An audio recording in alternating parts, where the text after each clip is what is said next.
ನನ್ನ ಹೆಸರು ಚಲಪತಿ ಅಂತ ಅಮ್ಮೇರಳ್ಳಿ ಗ್ರಾಮ ನಮ್ದು. ನಾವು ಸುಮಾರು ಒಂದು 30 ವರ್ಷದಿಂದ ಹೂಬೆಳೆ ಬೆಳೀತಾ ಇದ್ದೀವಿ.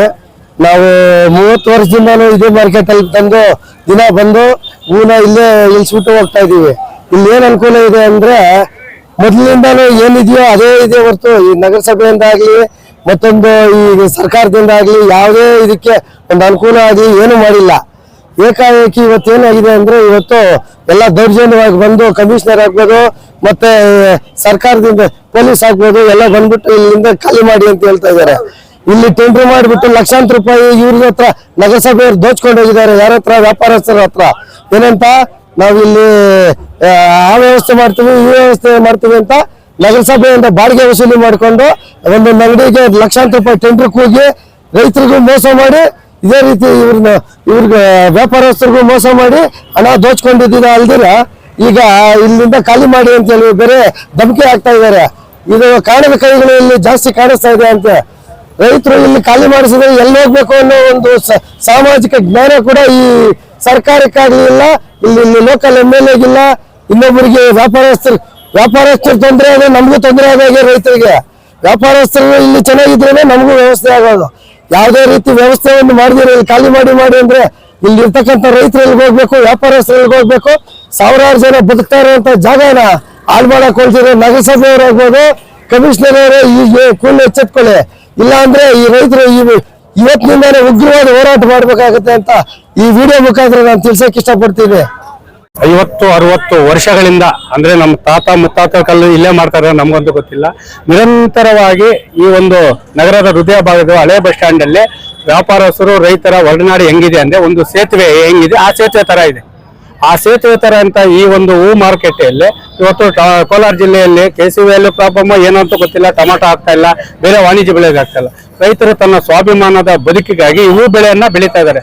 ಇವತ್ತು ಕೋಲಾರ ಜಿಲ್ಲೆಯಲ್ಲಿ ಬೆಳೆಯುವಂತ ಹೂವು ಎಲ್ಲ ಇಡೀ ದೇಶಕ್ಕೆ ಹೋಗ್ತಾ ಇದೆ, ಎಲ್ಲ ಇದಾಗ್ತಾ ಇದೆ, ಆಮದಾಗ್ತಾ ಇದೆ. ಅಂತಹ ಸಂದರ್ಭದಲ್ಲಿ ಇವತ್ತು ನಗರಸಭೆಯವರು ಏಕಾಏಕಿ ಬಂದು ಇಲ್ಲಿ ಟ್ರಾಫಿಕ್ ಜಾಮ್ ಆಗ್ತದೆ. ಆ ಟ್ರಾಫಿಕ್ ಜಾಮ್ ಸಮಸ್ಯೆ ಇಲ್ಲ. 4 ದಿನಗಳ ಹಿಂದೆ ಇಲ್ಲಿ ಖಾಸಗಿ ಬಸ್ ಮಾಲೀಕರು ಒಂದು ವಿಡಿಯೋ ಮಾಡಿದ್ರು. ಏನು ಹೂ ಬೆಳೆಗಾರರು, ರೈತರು ಮತ್ತೆ ವ್ಯಾಪಾರಸ್ಥರು ನಮ್ಮನ್ನ ಈ ಜಾಗನ ಒತ್ತುವರಿ ಮಾಡ್ಕೊಂಡ್ಬಿಟ್ಟಿದ್ದಾರೆ, ನಮ್ಗೆ ತೊಂದರೆ ಆಗ್ತಾ ಇದೆ ಅಂತೇಳಿ. ಅಲ್ಲ ಸ್ವಾಮಿ, ಇದು ನಗರಸಭೆ ಆಸ್ತಿ ಇಲ್ಲ ನಾವು ಹೇಳ್ತಾ ಇಲ್ಲ.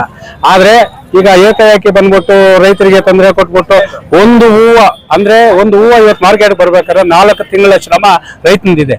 ಅದರಲ್ಲೂ ರೋಗಗಳು ಮತ್ತೆ ಮಳೆ. ಏನಪ್ಪ ನಾಳೆ ಹಬ್ಬ ಇದೆ, ಇವತ್ತು 300 ರೂಪಾಯಿ ಹೋಗ್ತದೆ ಅಂದ್ರೆ ರಾತ್ರಿ 3 ಗಂಟೆ ರಾತ್ರಿ ಮಳೆ ಬಿದ್ದು ಹೋಗ್ತದೆ. ಮಳೆ ಬಿದ್ದು ಬೆಳಗ್ಗೆ ತೇವ ಕುತ್ಕೊಂಡ್ಬಂದ್ರೆ ಆಗಲ್ಲ. ಅಂತಹ ಸಂಕಷ್ಟದಲ್ಲಿರುವ ರೈತರಿಗೆ ಇಲ್ಲಿ ನೀವು ಹರಾಜು ಹಾಕ್ಬಾರ್ದು, ಇಲ್ಲಿ ಟ್ರಾಫಿಕ್ ಜಾಮ್ ಆಗ್ತದೆ, ಇದು ನಗರಸಭೆ ಸೊತ್ತು ಅಂತ ಹೇಳಿದ್ರೆ ಇದು ಯಾರಪ್ಪನ ಸೊತ್ತು ಅಲ್ಲ. ನಾವು ಕೇಳ್ತಾ ಇರೋದೇನಂದ್ರೆ ಇಲ್ಲಿ ವ್ಯಾಪಾರಸ್ಥರು ಬಾಡಿಗೆ ಕಟ್ತಾ ಇದ್ದಾರೆ, ಲಕ್ಷ ಡೆಪಾಸಿಟ್ ಕಟ್ಟಿದ್ದಾರೆ. ಈ ಕೂಡಲೇ ಏನು ಈ ಸಮಸ್ಯೆನ ಬಗೆಹರಿಸಬೇಕಂತೇಳಿ ಇನ್ನು ನಾವು ಸಾಮಾಜಿಕ ಜಾಲತಾಣಗಳಲ್ಲಿ ವಿಡಿಯೋ ಮಾಡಿ ಬಿಟ್ಟಿದ್ದೀವಿ.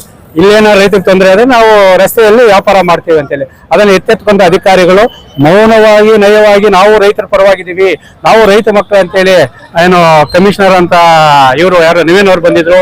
ಆಮೇಲೆ ನಮ್ಮ ಕೋಲಾರ ವಿಧಾನ ಲೋಕಸಭಾ ಕ್ಷೇತ್ರದ MP ಮಲ್ಲೇಶ್ ಅಣ್ಣವರು ಬಂದು ಸ್ಥಳ ಪರಿಶೀಲನೆ ಮಾಡಿ ರೈತರ ಜೊತೆ ನಾನು ಇರ್ತೀನಿ, ಆ ಕಡೆ ಇಂದಿರಾ ಕ್ಯಾಂಟೀನ್ ಇದೆ ಅದನ್ನು ಅಭಿವೃದ್ಧಿಪಡಿಸಿ ಅದು ಏನು ಜಾಗ ಅಂದ್ರೆ ವೆಹಿಕಲ್ ಪಾರ್ಕಿಂಗ್ ಮಾಡ್ಕೋಣ, ರೈತರಿಗೆ ಅನುಕೂಲ ಮಾಡ್ಕೊಡೋಣ ಅಂತಾರೆ. ಅದರ ಜೊತೆಗೆ ನಮ್ಮ ಕೋಲಾರ ವಿಧಾನಸಭಾ ಕ್ಷೇತ್ರದ ಕೊತ್ತೂರು ಮಂಜಣ್ಣವ್ರಿಗೆ ಮತ್ತೆ ಮಾನ್ಯ ಕೋಲಾರ ಜಿಲ್ಲಾಧಿಕಾರಿಗಳಲ್ಲಿ ನಾವು ಮನವಿಯನ್ನು ಮಾಡ್ತಾ ಇದೀವಿ. ಇದು ಹೈಟೆಕ್ಸ್ ಬಸ್ ಸ್ಟ್ಯಾಂಡ್ ಮಾಡ್ತಾ ಇದ್ರೆ ಸಂತೋಷಕರ ವಿಚಾರ. ಅದರಂತೆ ಇವತ್ತು ಕೋಲಾರಲ್ಲಿ ಅತಿ ಹೆಚ್ಚಾಗಿ ಹೂ ಬೆಳೆಯೋದ್ರಿಂದ ನಗರದ ಹೃದಯ ಭಾಗದಲ್ಲೇ ಈ ಒಂದು ಹೂ ಮಾರ್ಕೆಟ್ ಇದ್ರೆ ರೈತರಿಗೆ ಮತ್ತು ವ್ಯಾಪಾರಸ್ಥರಿಗೆ ಅನುಕೂಲ ಆಗೋದ್ರಿಂದ ಈ ಒಂದು ವ್ಯಾಪಾರಸ್ಥರಿಗೆ ಏನು ಮಳಿಗೆಯಲ್ಲಿ ಕೊಟ್ಟಿದ್ರ ಅದರ ಪಕ್ಕದಲ್ಲಿ ಒಂದು ಅಂದ್ರೆ 30-40 ಅಡಿ ಉದ್ದ ಆ ಒಂದು ಇದರಲ್ಲಿ ಒಂದು ಪ್ಲಾಟ್ಫಾರ್ಮ್ ಮಾಡ್ಕೋ ಮುಖಾಂತರ ರೈತರಿಗೆ ಅನುಕೂಲ ಮಾಡ್ಕೊಡ್ಬೇಕು. ಯಾವುದೇ ಕಾರಣಕ್ಕೂ ನೊಂದು ಬಂದಿರುವ ರೈತರಿಗೆ ತೊಂದರೆ ಕೊಡೋಕೆ ಯಾವ ಅಧಿಕಾರಿ ಬರಬಾರ್ದು. ರೈತರಿಗೆ ಆಗ್ಲಿ ವ್ಯಾಪಾರಸ್ಥರಿಗೆ ಆಗ್ಲಿ ತೊಂದರೆ ಆದ್ರೆ ನಾವು ನಿರಂತರವಾಗಿ ಪ್ರಗತಿಪರ ರೈತ ಸಂಘಟನೆ ಇರ್ಬೋದು, ನಮ್ಮ ಎಲ್ಲ ನಾಯಕ ಜನ ಸಂಘಟನೆ ಇರ್ಬೋದು, ಎಲ್ಲರೂ ಇರ್ಬೋದು, ರೈತರ ಪರವಾಗಿ ನಿಲ್ತೀವಿ ಅಂತ ಹೇಳಿ ಈ ಮೂಲಕ ಅಧಿಕಾರಿಗಳಿಗೆ ಮನವಿ ಜೊತೆಗೆ ಎಚ್ಚರಿಕೆ ನೀಡಿ. ಹಳೆ ಬಸ್ ಸ್ಟ್ಯಾಂಡ್ ಅಲ್ಲಿ ಸತತವಾಗಿ 100 ವರ್ಷ ಹೂವಿನ ವ್ಯಾಪಾರಸ್ಥರು ಮಾಡ್ತಾ ಇದ್ದಾರೆ. ಹಾಗಾಗಿ ನಮ್ಮ ನಗರಸಭೆ ಕಮಿಷನರ್ ಅವರು ಮತ್ತೆ ಇಲ್ಲಿ ಬಂದು ಇಲ್ದಿದ್ದೆಲ್ಲ ರಾಮಣ್ಣಕ್ಕೆ ಎತ್ತಬೇಕು ಕಿತ್ತಾಕ್ಬೇಕು ಅಂತ ಮಾತಾಡ್ತಾರೆ. ದಯವಿಟ್ಟು ಈಗಾಗಲೇ ನಮ್ಮ MP ಸಾಹೇಬ್ರು ಮಲ್ಲೇಶ್ ಬಾಬು ಅಣ್ಣವ್ರು ಬಂದಿದ್ರು. ಅವ್ರು ಬಂದು ಇಲ್ಲಿ ಕುತ್ಕೊಂಡು ಮಾತಾಡಿ ಈ ಹೂವಿನ ವ್ಯಾಪಾರಸ್ಥರಿಗೆ ಸ್ವಲ್ಪ ಸಲಹೆಯನ್ನು ಕೊಟ್ಟು ನಮ್ಮ ಕಮಿಷನರ್ಗೆ ಹೇಳಿ ಈ ತರ ವ್ಯಾಪಾರಸ್ಥರಿಗೆ ತೊಂದರೆ ಮಾಡಿಕೊಡ್ದು ಯಾವುದೇ ರೀತಿಯಲ್ಲಿ ಅವರು ವ್ಯಾಪಾರ ಮಾಡ್ಕೊಂಡ್ಲಿ ಎಲ್ಲ ಸ್ಥಳ ಮಾಡಿಕೊಟ್ಟ ಮೇಲೆ ಈ ಸ್ಥಳವನ್ನು ಕ್ಲಿಯರ್ ಮಾಡಿಕೊಡ್ತಾರೆ ಅಂತ ನಮ್ಮ ಗೌಡ್ರು ಆಗಾಗ್ಲೇ ಮಾತಾಡಿದ್ದಾರೆ, ಮೊನ್ನೆನೂ ಮಾತಾಡಿದ್ದಾರೆ. ದಯವಿಟ್ಟು ಯಾವುದೇ ಕಾರಣಕ್ಕೂ ವ್ಯಾಪಾರಸ್ಥರಿಗೆ ತೊಂದರೆ ಮಾಡಿಕೊಡ್ದು, ತೊಂದರೆ ಮಾಡಿದ್ರೆ ರೈತರಿಗೆ ವ್ಯಾಪಾರಸ್ಥರು ರೈತರಿಗೆ ತೊಂದರೆ ಮಾಡಿದ್ರೆ ನಮ್ಮ ಹೋರಾಟ ಬಹಳ ಎಚ್ಚೆತ್ಕೊಂತೀವಿ. ಉಗ್ರವಾಗಿ ಹೋರಾಟವನ್ನು ಈ ರೈತರ ಬಗ್ಗೆ ಮತ್ತೆ ವ್ಯಾಪಾರರ ಬಗ್ಗೆ, ಯಾಕಂದ್ರೆ ಅವರು ಇದೇ ನಂಬ್ಕೊಂಡು ಜೀವನ ಮಾಡ್ತಾ ಇರ್ತಾರೆ. ರೈತರು ಮೊನ್ನೆ ಎಲ್ಲ ಬ್ಯಾಗ್ ಸುಮಾರು ಒಂದು 100 ಬ್ಯಾಗ್ 50 ರೂಪಾಯಿ ಹೋಗಿಲ್ಲ, ಕೆಜಿ 10 ರೂಪಾಯಿ ಹೋಗಿಲ್ಲ, ಎತ್ಕೊಂಡಾಗ ಆಚೆ ಕಡೆ ತಿಪ್ಪಲ್ಲಿ ಸುರಿದು ಬಿಟ್ಟಿದ್ದಾರೆ. ಆ ಕಮಿಷನರ್ ಅವ್ರಿಗೆ ಹೇಳ್ಬೇಕು, ಯಾವುದೇ ರೀತಿ ತೊಂದರೆ ಕೊಡ್ದು ವ್ಯಾಪಾರಸ್ಥರಿಗೆ ರೈತರಿಗೆ ತೊಂದರೆ ಕೊಡ್ಕೊಡ್ದು ನಮ್ಮ ಉದ್ದು ಮಟ್ಟಕ್ಕ ಇರೋ ಮಟ್ಟಕ್ಕ ಯಾವುದೇ ರೀತಿಯಲ್ಲಿ ನಮ್ಮ ವ್ಯಾಪಾರಸ್ಥರು ಮಾಡ್ಕೊಂತಾರೆ, ರೈತರು ಬರ್ತಾರೆ. ಎಲ್ಲ ಸ್ಥಳ ತೋರಿಸಿದ್ದಾರೆ, ನಮ್ಮ ಮಲ್ಲೇಶ್ ಬಾಬಣ್ಣವರು ಸ್ಥಳ ತೋರಿಸಿದ್ದಾರೆ. ಕಮಿಷನ್ ಅಲ್ಲಿ ಮಾಡ್ಕೊಡ್ತೀನಿ ಅಂತ ಹೇಳ್ತಾ ಇದಾರೆ. ಮಾಡಿಕೊಟ್ಟಿದ್ಮೇಲೆ ನಾವು ಇದೇನಿದೆ ಕ್ಲಿಯರ್ ಮಾಡ್ತೀವಿ. ಅನ್ನೋವರೆಗೂ ಯಾರು ಏನು ಮಾತಾಡಬಾರ್ದು. ನಮ್ಮ ಗೌಡ್ರು ಮಾತಾಡ್ತಾರೆ. 4 ದಿನದಿಂದ ವ್ಯಾಪಾರಸ್ಥರು ರೈತರು ಇದೇ ಕಷ್ಟದಲ್ಲಿ ನಮ್ಮ ಹಳೆ ಬಸ್ ಸ್ಟ್ಯಾಂಡ್ ಅಲ್ಲಿ ರೈತರು ವ್ಯಾಪಾರ ಮಾಡ್ತಾ ಇದ್ರು, ಅದನ್ನ ತೆರವುಗೊಳಿಸಿ ಅಂತ ಏನು ಒಂದು ಊಹಾಪೋಹ ಇತ್ತು, ಅದು ಏನು ಇಲ್ಲ ಅಂತ ಬಂದು ಇವಾಗ ಮುನ್ಸಿಪಲ್ ಕಮಿಷನರ್ ಮಾತಾಡಿದೀನಿ. ಮತ್ತೆ ಈ ರೈತ ಏನು ಹೂ ವ್ಯಾಪಾರಸ್ಥರು ಯಾರ್ಯಾರು ಇದಾರೆ ಅವ್ರನ್ನೆಲ್ಲ ಮಾತಾಡಿದೀನಿ. ಏನೂ ಇಲ್ಲ, ಅವ್ರು ಹೇಳ್ತಾ ಇರೋದು ಸ್ವಲ್ಪ ಫುಟ್ಪಾತ್ ಅಲ್ಲಿ ಏನಿದೆ ಅದನ್ನು ಮತ್ತೆ ಇನ್ ಸ್ವಲ್ಪ ಬಂದು ಇದು ಇಟ್ಕೊಂಡ್ರೆ ನಿಮ್ಗೆ ಒಳ್ಳೇದಾಗುತ್ತೆ. ಮತ್ತೆ ರೋಡ್ಗಳು ಜಾಸ್ತಿ ವ್ಯವಸ್ಥೆಗಳು ಕರೆಕ್ಟ್ ಆಗಿ ಇಟ್ಕೋಬೇಕು ಅಂತ ಹೇಳ್ತಾರೆ. ಪ್ರೈವೇಟ್ ಬಸ್ಸಸ್ ಏನು ಬಂದಾಗ ಅದು ಪಾರ್ಕಿಂಗ್ ಮಾಡಕ್ ಆಗಲ್ಲ ಅಂದಾಗ ಅದು ಒಂದು ಚಿಕ್ಕ ವಿಚಾರ ಇತ್ತು ಅಷ್ಟೇ. ಅದನ್ನ ಮಾತಾಡಿ ಅದನ್ನೆಲ್ಲ ಪ್ರಾಬ್ಲಮ್ ಸಾಲ್ವ್ ಮಾಡಿದೀನಿ. ಮತ್ತೆ ಏನು ಇಲ್ಲಿ ಒಂದು ಪಾರ್ಕಿಂಗ್ ಮಾಡ್ಬೇಕು ಅಂತ ನಮ್ಮ ಮುನ್ಸಿಪಲ್ ಕಮಿಷನರ್ ಅವ್ರು ಹೇಳಿದ್ರು, ಅದನ್ನ ಅವರು ವ್ಯವಸ್ಥೆ ಮಾಡ್ಕೊಡ್ತೀನಿ.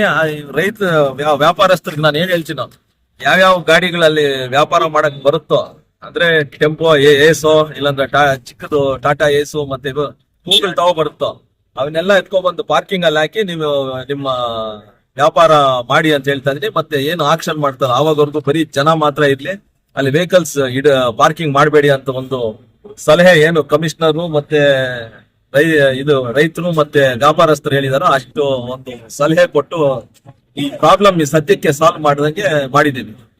ದಯವಿಟ್ಟು ಸಹಕಾರ ಮಾಡ್ಬೇಕಾಗುತ್ತೆ ವ್ಯಾಪಾರಸ್ಥರು, ರೈತರು ಮತ್ತೆ ಪೊಲೀಸ್ ಅವರೆಲ್ಲ ಅಂತ ಹೇಳಕ್ ಇಷ್ಟಪಡ್ತೇನೆ.